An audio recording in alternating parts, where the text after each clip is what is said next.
Did Clerk of Court Hill's comments have any impact on the verdict of the jury? I find that the answer to this question is no.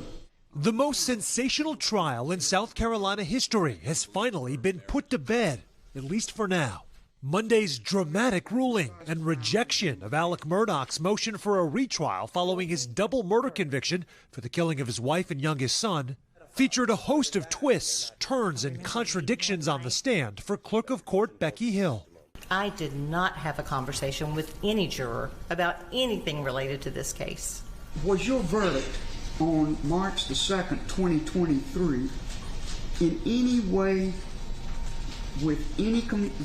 influenced in any way with any communications by the Clerk of Court Becky Hill in this case? Yes, ma'am. And how was it influenced? To me, it felt like she made it seem like he was already guilty.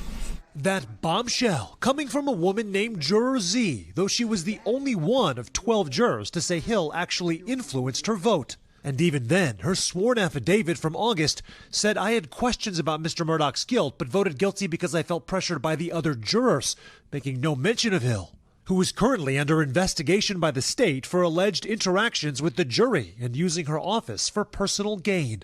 It's possible that she may have broken jury tampering laws, but far more likely, she violated her known duty to not interfere with the deliberations of the jurors. The proceedings also highlighted Hill's book, Behind the Doors of Justice, which also proved a tale of two stories.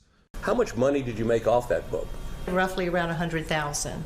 Guilty would sell more books. She said we might want to write a book because she needed a lake house and I needed to retire. And then further conversations, a guilty verdict would sell more books. In the end, the judge concluding that Hill didn't change the outcome, but did cross a line. I find that the Clerk of Court is not completely credible as a witness. Ms. Hill was attracted by the siren call of celebrity. So, Sam, Murdaugh's legal team, who we just saw there in your story, Dick Carputli and Jim Griffin, they said they plan to appeal.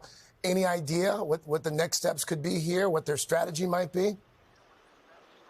Sure. So the Murdaugh legal team, Craig, says they're appealing right away to the Court of Appeals, then perhaps the state Supreme Court. If that does not work, they'll go to the federal courts. That could take a matter of years, Craig. But they do say they feel vindicated by the fact that Becky Hill was shown to be acting improperly. But this could be an uphill battle because the judge said that she read every single word of that 6-week-long murder trial transcript, and she herself concluded the jury came to the right verdict. Craig, back to you. Sam Brock once again for us there in South Carolina. Sam, thank you. Hey, thanks for watching. Don't miss the Today Show every weekday at 11 a.m. Eastern, 8 Pacific on our streaming channel, Today All Day. To watch, head to today.com/allday or click the link right here.